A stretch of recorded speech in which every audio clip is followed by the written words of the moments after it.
कोई एक विवाद नहीं, अधिकांश ऐसे विवाद हैं जिसके मामले आपको कोर्ट में देखने को मिलेंगे।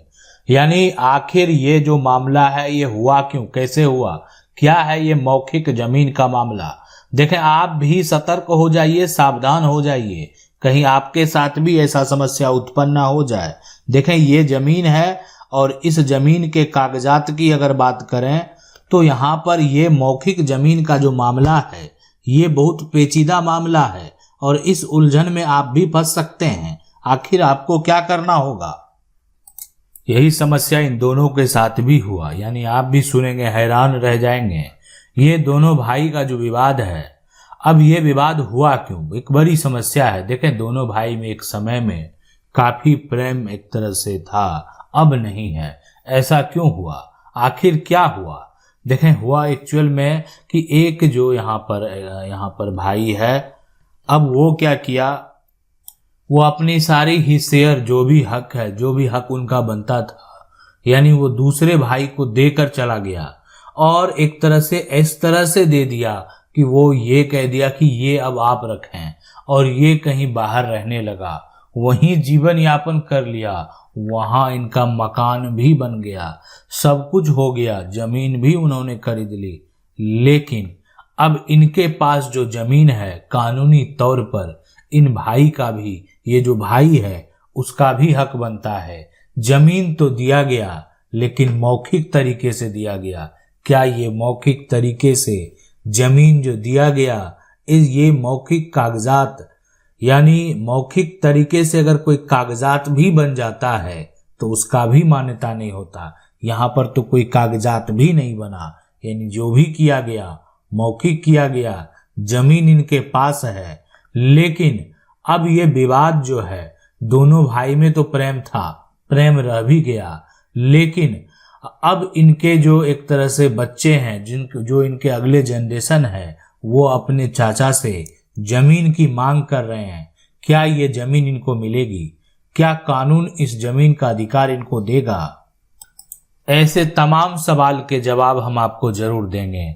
पहले देखते हैं यहाँ पर जो सवाल है, ये कह रहे हैं गांव की जमीन में 4 भाइयों का हिस्सा था, जो 3 भाई अपनी जमीन छोड़कर कहीं दूसरे जगह जाकर रहने लगे और वहीं के निवासी हो गए, और जो गांव की जमीन थी जो एक भाई को देकर चले गए, वह भाई उस जमीन को देखरेख किया, और जो 3 भाई थे जो 50 वर्ष बाद आकर जमीन मांगने लगे, तो उसके लिए क्या करें। उसे जमीन में उन तीनों भाइयों का भी नाम है और उन 3 भाइयों के लड़के आकर हमसे जमीन मांगने लगे, इस जमीन को हमको देकर चले गए थे। इस समस्या का क्या समाधान है।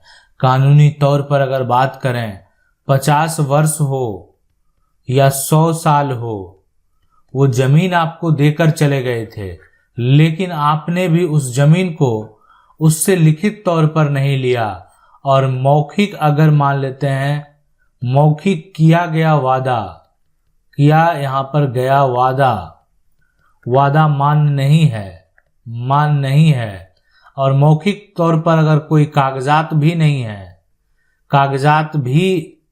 है, तब तो उसका कोई, या कागजात है भी तो भी कानूनी तौर पर उसका मान्यता नहीं है।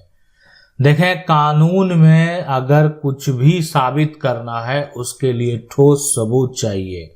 अगर वो आपके पास नहीं है तो आप कैसे भी कहते रहें कि मुझे दिया गया था, मेरे साथ वादा किया गया था, आप उसमें हक का दावा नहीं कर सकते, वो आपका अधिकार नहीं है। सवाल है, सर हमारा जो जमीन है वो दादा के नाम पर है, पर उसका रसीद अभी तक जो है कट नहीं रहा, बंटवारा भी ठीक से नहीं हो रहा, अभी तक केस चल रहा है, तो इसका क्या सॉल्यूशन होगा।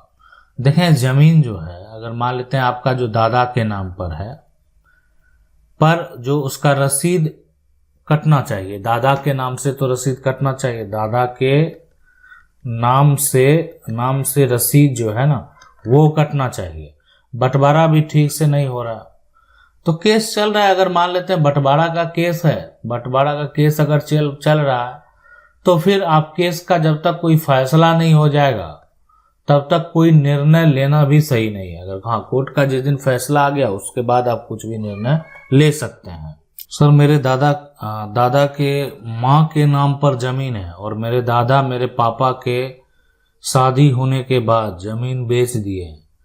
तो पापा टाइटल सूट केस किए हैं, तो जमीन जो है खरीदा है वो 2023 में रसीद कटा लिया है, 25 साल हो गया है। कब्जा आज भी मेरा है ना, मेरा है। क्या जमीन मेरा होगा? प्लीज सर एक वीडियो बना दीजिए। मेरे पास बस एक ही जमीन है और उससे ही इंदिरा आवास है, सरकारी जो भी है। यह जमीन में एक तरह से विवाद चल रहा है, प्लीज बोलिए। देखें सबसे बड़ी बात है कि जो दादा हैं, दादा के नाम पर जमीन है। मैं आपने कहा कि मेरे दादा के माँ के नाम पर जमीन है, तो दादा का जो माँ है ना उनके नाम पर जमीन है।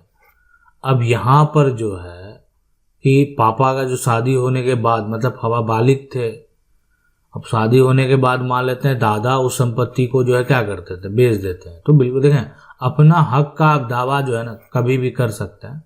और अगर इस तरीके से किया गया बिना सहमति के, आप कोई हकदार है तो अगर उसको हक नहीं मिला है, बिना सहमति का ऐसा किया गया है, तो ये जमीन आपको वापस जरूर मिलेगी। बहुत सारे कंडीशन होते हैं। अब देखें मान लेते हैं उनकी माँ जो है अगर इनका पति होता तो अलग होता, अब ये इनके बेटे ही थे और आप पोते थे, तो हक आपका भी है। जितना उनका बेटा का हक है तो पोता का भी हक है। कानूनी तौर पर जो संपत्ति उसका भी हक है, आपका भी हक है। तो इसलिए पूरी संपत्ति तो वो बेच ही नहीं सकते। तो ये अगर आप लड़ाई लड़ रहे हैं तो आपको इंसाफ जरूर मिलेगा। सवाल है कि बड़े भाई की खुद की कमाई से मकान है और पत्नी बेटी बड़े भाई की डेथ हो गई है। इस परिस्थिति में छोटे भाई को मकान मिलेगा क्या? देखें बड़े भाई की जो है खुद का कमाई से, मान लेते हैं खुद की कमाई जो है ना कमाई। अब दो भाई है, बड़ा भाई है, छोटा भाई है, तो खुद की कमाई से मकान है। पत्नी बेटी बड़े भाई की डेथ हो गई है ना, पत्नी है बेटी और बड़े भाई की डेथ हो गई। इस परिस्थिति में छोटे भाई को मकान मिलेगा क्या? अब बड़े भाई का जो खुद की कमाई से मकान है और बड़े भाई के नाम से है, और ना तो बड़े भाई की अब पत्नी है, ना बड़े भाई की अब बेटी है, ठीक है, और बड़े भाई भी नहीं है, उनका भी डेथ हो गया। तब तो इस पे अधिकार क्या होगा? उनके पिता का होगा, उनके माता का होगा, उनका कोई भाई है उनका होगा, तो अधिकार आप ही का होगा। अगर ये जो एक तरह से यहाँ पर कुछ और कंडीशन होता, जैसे कि मान लेते हैं जो बड़े भाई ने खुद की कमाई से की लेकिन संपत्ति जो है आपके बड़े भाई के पत्नी के नाम पर है, तो फिर उसके लिए कुछ नियम और कानून अलग होते हैं। सवाल है सर मेरे पापा ने अपने ताया के लड़के से जमीन ली थी 42 साल पहले और उस जमीन का हमारे पास कोई भी कागज नहीं है। हम आज रह रहे हैं उस जमीन पर। उससे हमारी जो हमने रजिस्ट्री करने को जो है कहता है, तो बोला कि मना करता है कि क्या हम कोर्ट से रजिस्ट्री जो है करा सकते हैं। देखें कब्जा है तो आप जो है एक तरह से ये समस्या लेकर कोर्ट में जा सकते हैं कि ये मेरी जमीन है, पूर्वज ने खरीदी, मकान बनाया नया, जमीन का रजिस्ट्री कब हुआ, कागजात कहाँ, मुझे नहीं पता, लेकिन ऐसा किया गया मुझे ये पता है।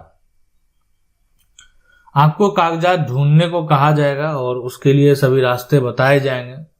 अगर वो कागजात मिल जाता है तो ठीक है, नहीं तो आपके पास जमीन का कब्जा बरकरार है और आपके पास उस जमीन का मकान है। अब ये जमीन का जो सामने वाला जो पार्टी है जिसके नाम पर अभी जमीन है, उससे भी तो सवाल जवाब होना चाहिए कि उसके पास जो ये जमीन है आज से नहीं है, तो आज हाल में वो मामला को लेकर कोर्ट में क्यों आया? इतने साल पहले का जो मामला है और आज वो कोर्ट में लेकर आ रहा है, तो उससे भी सवाल जवाब तो होंगे। आखिर उनके पास जमीन गया कैसे? अगर उनका मकान उस जमीन पर बन गया तो आपने रोकने का प्रयास किया या नहीं किया? आपके पास या आपने एफआईआर किया था, एफआईआर दर्ज आपने कराया था, आपके पास रिसीविंग है उसका कि आपने एफआईआर दर्ज कराया था।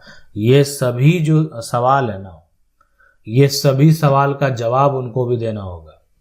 अब ये देखें, फैसला तो कोर्ट पर डिपेंड करता है कि फैसला किसके पक्ष में क्या होने वाला है, लेकिन जमीन पर अगर आपका कब्जा है और मामला पुराना है तो आपको सिविल कोर्ट का सहारा लेना चाहिए। आशा करते हैं वीडियो अच्छा लगा होगा।